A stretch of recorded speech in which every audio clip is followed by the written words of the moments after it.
Hello दोस्तों, welcome to my YouTube channel study girl Shruti. देखिए, मैं आज आप लोग को मैं बायोलॉजी का बताने जा रही हूँ। देखिए, आप लोग का टॉपिक क्या है, क्लास 10th का इंपॉर्टेंट टॉपिक है। देखिए, आप लोग का टॉपिक क्या है, उत्सर्जन। यानी कि उत्सर्जन को हम लोग क्या बोलते हैं, एक्सक्रीशन। तो देखिए, एक्सक्रीशन तो देखते हैं। इस पहले हेडिंग उत्कर्षण क्या कह रहा है, यानी क्या होता है उत्कर्षण, क्या किसी को कहते हैं। आइए इसको देखते हैं। बोल रहा है उत्कर्षण यानी कि उत्सर्जन यानी कि शरीर में होने वाली विभिन्न उपापचयी क्रियाओं के परिणाम स्वरूप हानिकारक तथा विषाक्त अपशिष्ट पदार्थों का निर्माण होता है। बोल रहा है जो शरीर में होने वाले विभिन्न अपचय यानी कि जो शरीर में होने वाली जो उपचापचयी होती हैं, जो क्रियाएं होती हैं, उसको हम लोग क्या करते हैं, परिणाम स्वरूप क्या करते हैं, हानिकारक और तथा अपशिष्ट पदार्थों को क्या करता है, निर्माण करता है। इन पदार्थों को शरीर से बाहर निकालने की क्रिया को उत्सर्जन कहते हैं। बोल रहे हैं जो हम लोग जो इस पदार्थ को हम लोग शरीर में क्रिया करने की क्या करते हैं, बाहर निकल के जो बाहर निकलने की क्रिया है, उसको हम लोग क्या कहते हैं, तो उत्सर्जन कहते हैं। जैसे देखिए, तथा उत्सर्जन को में स्पंद करने वाले अंग को अंग कहते हैं। बोल रहा है कि जो हम लोग उत्सर्जन अंग को स्पंद करते हैं, उसको हम लोग उस अंग को हम लोग क्या बोलते हैं, तो अंग कहते हैं। आइए देखते हैं नेक्स्ट टॉपिक आप लोग उत्सर्जन क्या है, यानी कि उत्सर्जन कितने प्रकार का होता है। अब हम लोग देखेंगे उत्सर्जन के प्रकार, यानी कि उत्सर्जन के प्रकार में क्या कह रहा है। देखिए, पहला हेडिंग उत्सर्जन के प्रकार में पहला है कितने प्रकार के होते हैं। तो देखिए, फर्स्ट में अमीनो अम्ल उत्सर्जन, ये मतलब कितने प्रकार के होते हैं। तो पहला अमीनो अम्ल के उत्सर्जन। आइए देखते हैं अमीनो अम्ल में उत्सर्जन क्या कह रहा है। इसमें उत्सर्जित पदार्थ अमीनो अम्ल होता है। बोल रहे जो इसमें उत्सर्जित पदार्थ होता है वो कौन सा अम्ल होता है, तो अमीनो अम्ल होता है। जैसे वो घोंघा, सिप्पी, इकानोडर्मिटा, यानी कि इकानोडर्मिटा जो होता है वो लोग क्या है, ये अमीनो अम्ल है। ये उदाहरण है इसका। नेक्स्ट देखिए, दूसरा है अमीनो उत्सर्जन, अमोनिया उत्सर्जन। तो देखिए, अमोनिया उत्सर्जन, इसमें नाइट्रोजन का उत्सर्जन मुख्यतः अमोनिया के रूप में होता है। बोल रहा है जो इसमें नाइट्रोजन का उत्सर्जन होता है वो किस में कारण होता है, तो अमोनिया के कारण होता है, यानी कि अमोनिया के स्वरूप में होता है। ऐसे जंतु जो देखिए मुख्यतः अमोनिया के रूप में होता है, यानी कि जो इसमें उत्सर्जन मुख्यतः है किसकी, तो नाइट्रोजन का और अमोनिया के किस में रूप में होता है। ऐसे जंतु को अमोनिया उत्सर्जित करते हैं। बोल रहे जो इस जंतु को मतलब जो ऐसे जंतु तो उसमें किस में तो उत्सर्जित करते, तो अमोनिया में उत्सर्जित करते हैं। उन्हें अमोनोटेलिक कहते हैं, यानी कि इसको हम लोग क्या कहते हैं, अमोनोटेलिक कहते हैं। जैसे उदाहरण में क्या, मछलियां, उभयचर, जैसे उभयचर हो गया और वो जो मछलियां हो गया, ये सब किस कारण, तो अमोनिया उत्सर्जन के कारण क्या होती हैं, ये लोग होती हैं।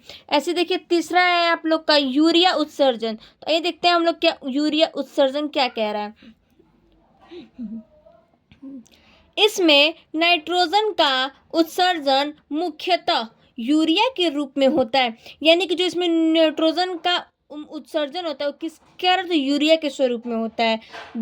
जो कि इसे उत्सर्जित करने वाले जंतुओं के लीवर में अमोनिया और कार्बन डाइऑक्साइड की अभिक्रिया में के फल स्वरूप बनता है। बोल रहा है जो इसकी यूरिया के जो रूप में होता है, जो इसे उत्सर्जित करने वाला होता है उस जंतु के लीवर में क्या है, तो अमोनिया और कार्बन डाइऑक्साइड की अभिक्रिया के क्या होता है, फलस्वरूप ही बनता है। यानी कि जो कार्बन डाइऑक्साइड है और जो अमोनिया के कारण ये क्या होता है, बनता है। जैसे में देखिए, आप लोग का उदाहरण है क्या, स्तनधारी मनुष्य, मेढक, यानी कि स्तनधारी और जो मनुष्य है और वो मेढक है, ये सब क्या है, यूरिया उत्सर्जन है। नेक्स्ट देखते हैं, नेक्स्ट है क्या आप लोग, देखिए नेक्स्ट टॉपिक है आप लोग का यूरिया अम्ल उत्सर्जन, यूरिक अम्ल उत्सर्जन, यानी कि यूरिक अम्ल और उत्सर्जन के बारे में। इसमें नाइट्रोजन का उत्सर्जन यूरिक अम्ल के रूप में होता है। बोल रहा है जो इसमें हम लोग नाइट्रोजन का उत्सर्जन करते हैं उस किस अम्ल में होता है, तो यूरिक अम्ल में होता है। यूरिक अम्ल लगभग ठोस अवस्था में उत्सर्जित किया जाता है। बोल रहा है जो इसमें यूरिक अम्ल हम लोग होता है जो ठोस अवस्था में, वो किस अवस्था में होता है, तो ठोस अवस्था में होता है और ये उत्सर्जित किया जाता है, मतलब कि हम लोग इसको क्या करते हैं, उत्सर्जित कर देते हैं। यूरिया अम्लों को उत्सर्जित करने वाले जंतुओं को यूरिक टेली कहते हैं। बोल रहा है जो हम लोग यूरिया अम्लों को जो उत्सर्जित करते हैं उस जंतु को हम लोग क्या करते हैं, यूरिक टेली कहते हैं। जैसे में देखिए एग्जांपल में क्या, पक्षी, सरीसृप, बहुत से कीट, यानी कि बहुत से जो छोटे छोटे कीटे होते हैं वो, और जो पक्षी होते हैं, और जो सरीसृप होता है।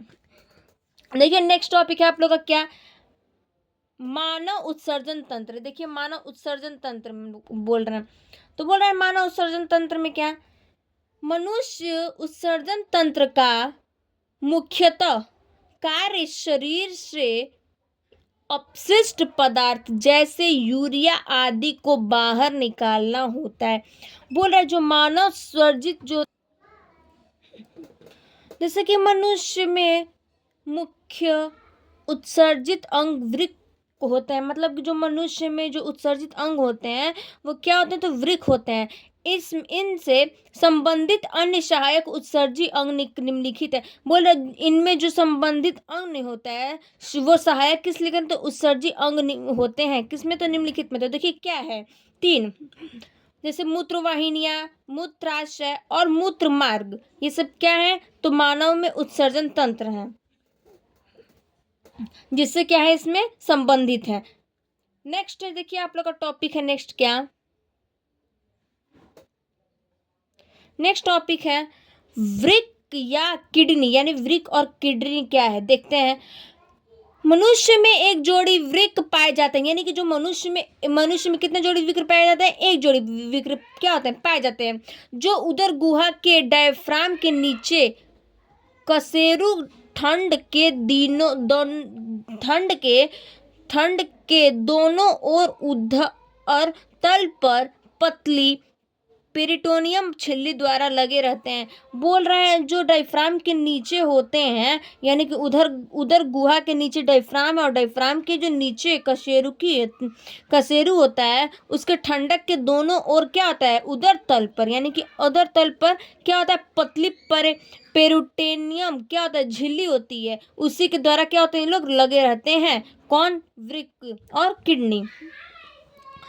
देखिए अब नेक्स्ट टॉपिक है आप लोग का वृक्क की बाह्य संरचना। तो देखते हैं वृक्क की बाह्य संरचना क्या है, और वृक्क के बारे में हम लोग पढ़ेंगे। वाय क्या कह रहा है, वृक्क की बाह्य। देखिए वृक्क सेम के बीज के आकार के कत्थई लाल भूरे रंग के अंग होते हैं। बोला जो वृक्क के जो शेप होता है कैसा होता है, सेम के बीज की तरह होता है। सेम का बीज आप लोग देखे होंगे, वही सेम के बीज की तरह क्या होता है, इसकी आकार होती है, और जो उसकी कलर होती है कैसी होती है, तो भूरे रंग की होती है, कत्थई कलर की। यह लगभग 10 सेंटीमीटर लंबा और 5 से 6 सेंटीमीटर चौड़ा तथा 2 से 5 सेंटीमीटर मोटी होती है। ये मतलब इसकी लंबाई 10 सेंटीमीटर होती है और इसकी चौड़ाई कितनी होती है, तो 5 से 6 सेंटीमीटर क्या होती है, इसकी चौड़ाई होती है। और जो इसका जो मोटी होती है, जो मतलब कि जो मोटापा इसका होता है वो कितना है, 2 से 5 सेंटीमीटर। जैसे देखिए पुरुष में वृक्क का भार कितना होता है, पुरुष में वृक्क का भार कितना होता है, तो 130 से 160 ग्राम होता है, तथा स्त्रियों में कितना होता है, तो 110 से 150 ग्राम तक होता है। जैसे बोल रहे हैं कि देखिए वृक्क का जो भार होता है वो पुरुष में कितना होता है, तो 130 से 160 ग्राम, और स्त्रियों में कितना होता है, 110 से 150 ग्राम होता है। वृक्क के ऊपर अधिवृक्क ग्रंथि पाई जाती है, यानी कि जो वृक्क होती है उसके ऊपर कौन सी ग्रंथि पाई जाती है, तो अधिवृक्क ग्रंथि पाई जाती है, अधिवृक्क की पाई जाती है।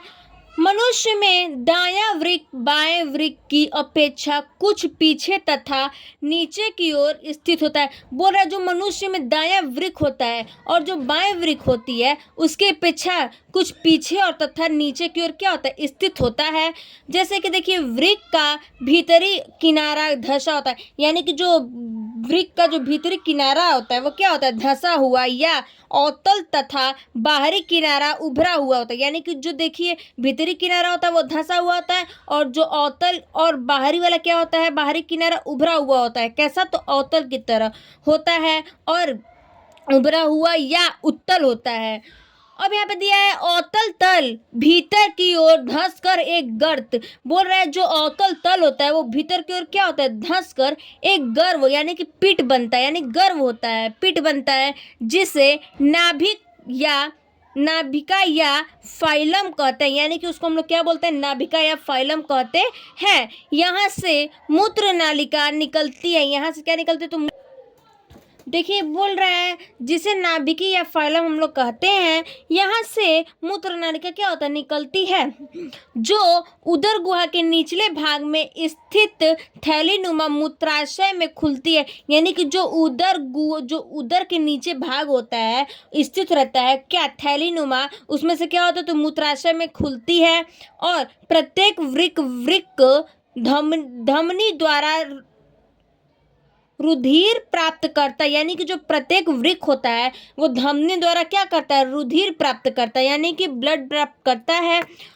और वृक्क शिरा द्वारा वृक्क से शुद्धिकरण के बाद रुधिर एकत्रित होकर, बोल रहा है वृक्क शिरा द्वारा क्या होता है, वृक्क शिरा द्वारा वृक्क से शुद्धिकरण यानी कि शुद्ध होकर के वो क्या होता है, शुद्ध होने के बाद क्या होता है, रुधिर एकत्रित होता है और होकर पश्चात महाशिरा में यानी कि जो एकत्रित होता है रुधिर शुद्ध होकर के वृक्क से शुद्ध होकर के और आता है रुधिर में और एकत्रित होकर के फिर वो पश्च कहाँ जाता है, तो महाशिरा में पहुंचता है।